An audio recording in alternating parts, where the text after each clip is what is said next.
আচ্ছা, আশা করি ভালো আছো।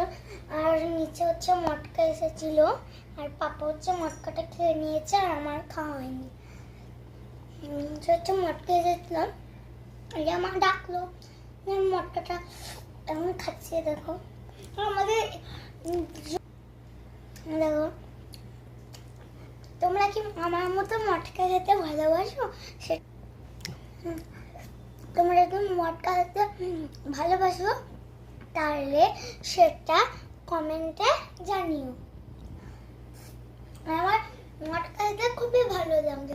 আমার সবচেয়ে প্রিয় জিনিস মটকা আর একটা আইসক্রিম। আর পাপারা বলে খেতে হবে না, খেতে হবে না, বাজে,